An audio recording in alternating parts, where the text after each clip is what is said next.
prendre quelques minutes pour réfléchir à cette grande question.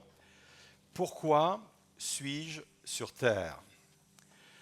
Je suis sûr qu'on s'est tous posé un jour ou l'autre cette question à des moments donnés de notre existence. Mais qu'est-ce que je fais ici?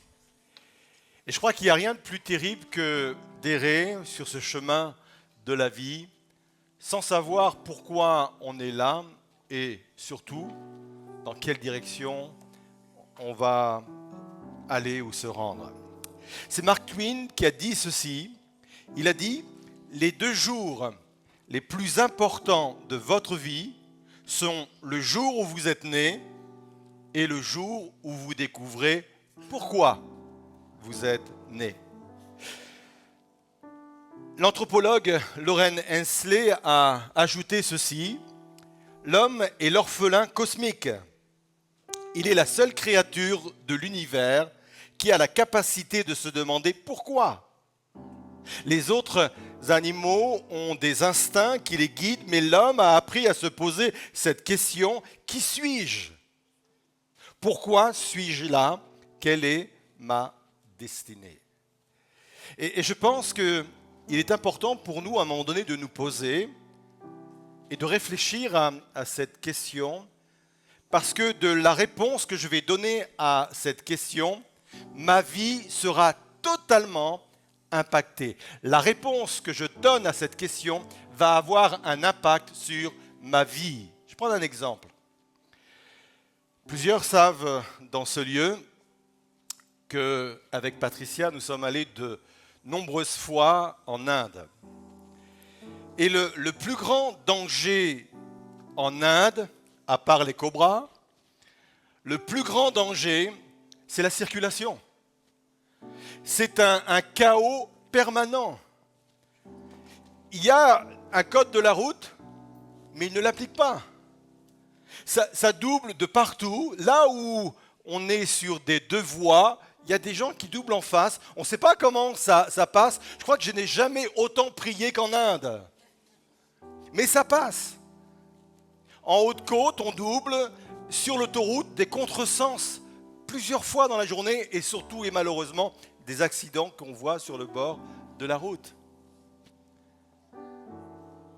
Et pourquoi ils réagissent au quotidien comme cela? C'est parce qu'ils ont répondu à cette question avec une certaine réponse.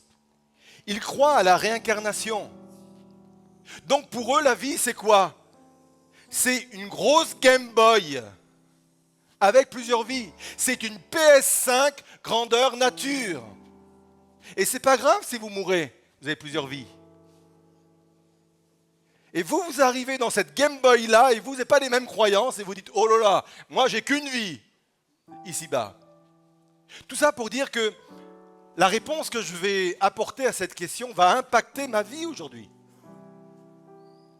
C'est pour cela que c'est vraiment important de se poser cette question.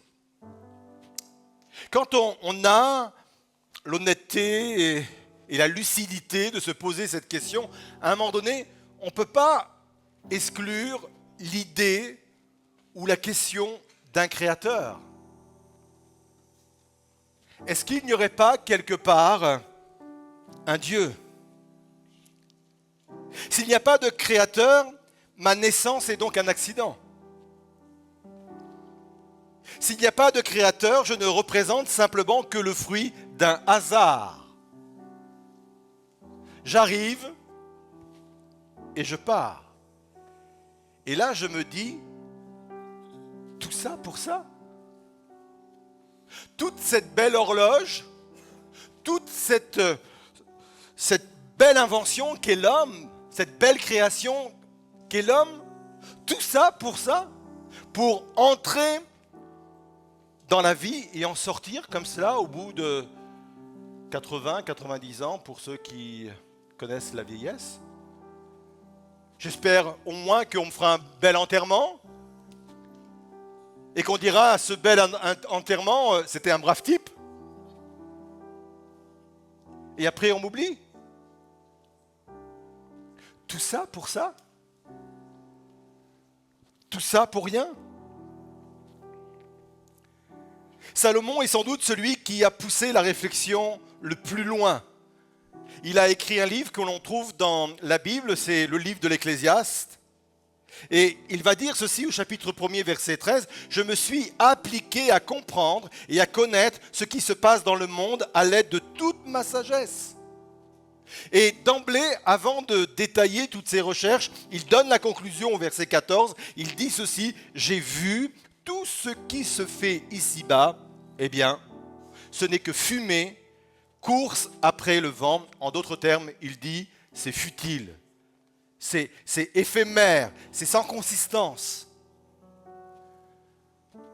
Pourtant, quand on étudie la vie de Salomon, Salomon c'était un roi.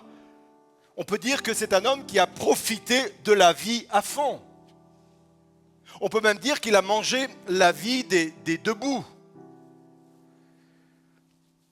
Il a développé une sagesse extraordinaire, il avait une boulimie de connaissances et de connaissances du monde qui l'entourait. Il a eu accès à des divertissements qui n'étaient pas à la portée de tous eu égard à son rang. Il a eu accès à toutes sortes de plaisirs, y compris celui de la table, du bon vin. Il a entrepris d'énormes projets, c'était un véritable bâtisseur, un entrepreneur. Et on serait tenté de dire, il a vraiment eu une vie passionnante. Et pourtant, sa conclusion, futilité, éphémère, sans consistance. Il ne dit pas que c'est pas bien d'avoir de la connaissance. Il ne dit pas que c'est pas bien de rechercher la sagesse. Il ne dit même pas que c'est pas bien d'avoir des plaisirs. Avec modération, quand il s'agit des plaisirs de la table. Il ne dit pas que c'est pas bien d'être entrepreneur. Il ne dit pas que c'est pas bien d'être des bâtisseurs. Il ne dit pas ça. Il ne dit pas que c'est pas bien de réussir dans la vie. Mais il dit, tout ça pour ça? S'il n'y a pas de créateur, s'il n'y a pas de Dieu, je serai sur terre uniquement que pour ça.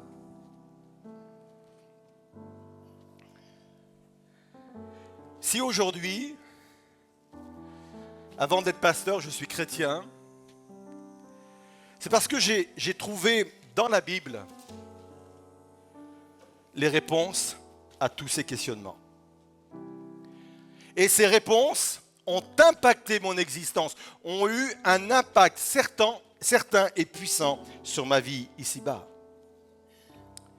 Comme je suis quelqu'un qui me pose beaucoup de questions, j'ai eu dans la Bible beaucoup de réponses. Et je ne peux pas aujourd'hui, ce matin, dans le temps qui nous est imparti, de donner toutes les réponses que j'ai pu recevoir. J'en ai retenu simplement 2.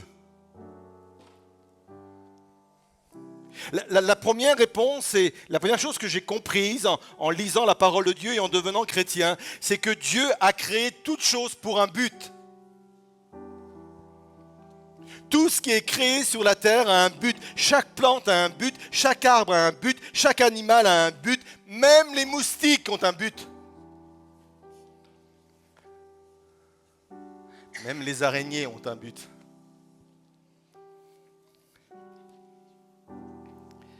Et de la même façon, il m'a créé pour un but. Dieu suivait un but en me créant. Et son but, c'est parce qu'il avait besoin d'aimer quelqu'un.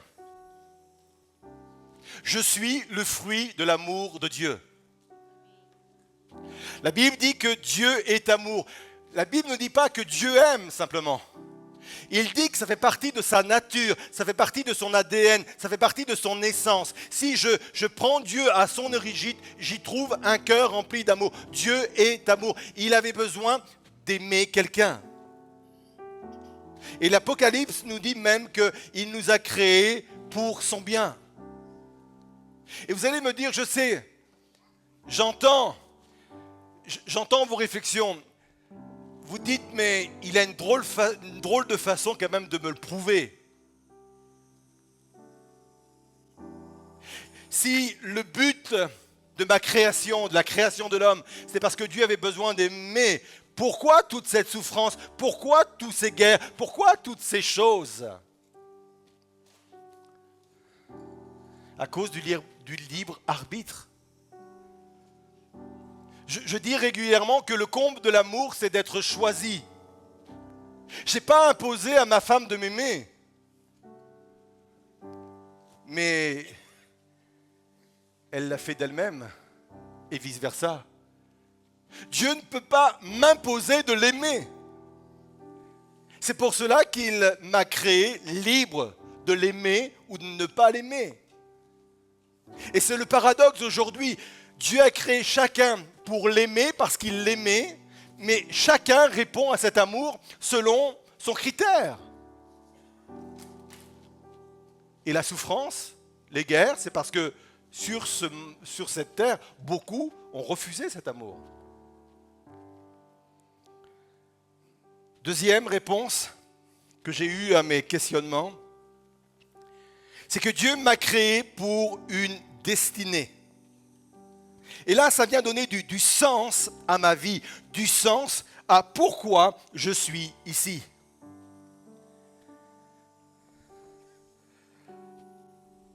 Dieu a synthétisé la Bible en une seule phrase.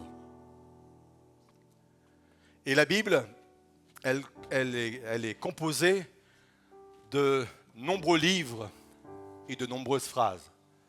Mais il a synthétisé la Bible en 2 phrases.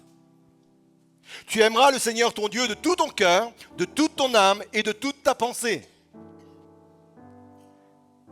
Et ton prochain comme toi-même. Ça veut dire que mon but ici-bas, ma destinée ici-bas, c'est de pouvoir répondre à l'amour de Dieu.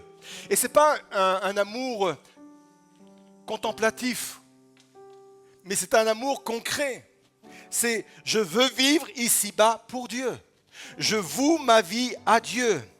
Je sais que Dieu peut m'aider à vivre, comme nous l'avons entendu dans des témoignages ce matin, à vivre des choses concrètement dans ma vie. Donne du sens à ma vie. Et là, je reviens à ce que disait Salomon. En fin de compte, quand Salomon a écrit le livre de l'Ecclésiaste, il s'était éloigné de Dieu. Et il cherchait un substitut à Dieu. Et il pensait que la connaissance, il pensait que la réussite, il pensait que les plaisirs allaient pouvoir remplacer la présence de Dieu dans sa vie. Et il dit, mais toutes ces choses, toutes ces bonnes choses dans la vie sur cette terre, sans Dieu, n'est que futilité.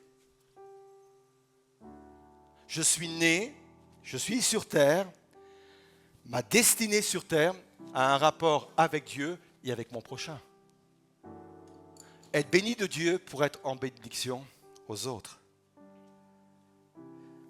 Dieu m'a créé pour une destinée ici-bas, mais vous savez quoi? Il m'a créé pour avoir une destinée éternelle.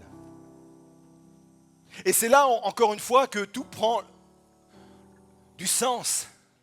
Je ne suis pas créé uniquement pour les quelques années que je vais vivre sur la terre. Je suis créé pour vivre pendant toute l'éternité avec lui. Et comme disait quelqu'un, l'éternité c'est long, hein? Surtout à la fin.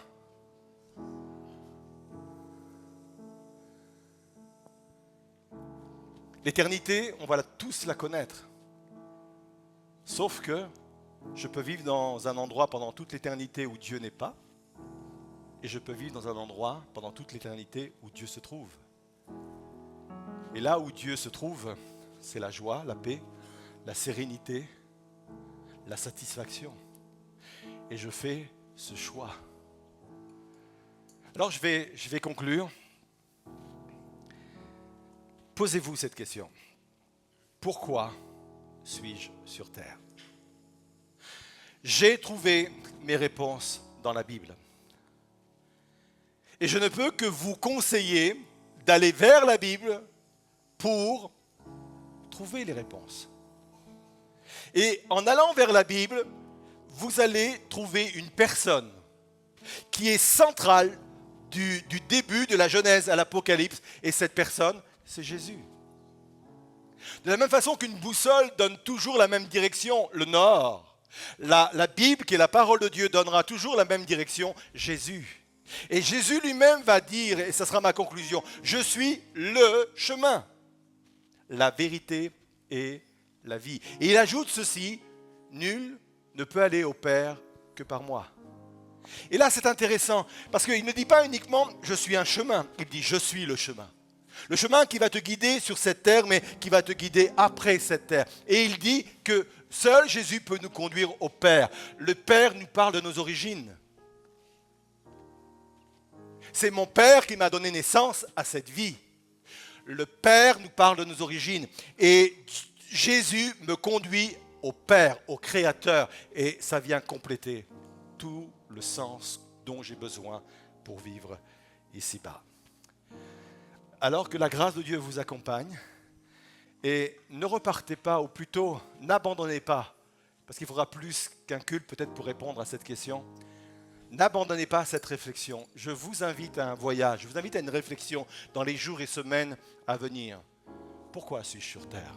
Et je suis convaincu que si vous êtes à même d'y répondre, et je n'en doute pas, avec sincérité, je suis convaincu que cette question peut vous emmener beaucoup plus loin. Que la grâce de Dieu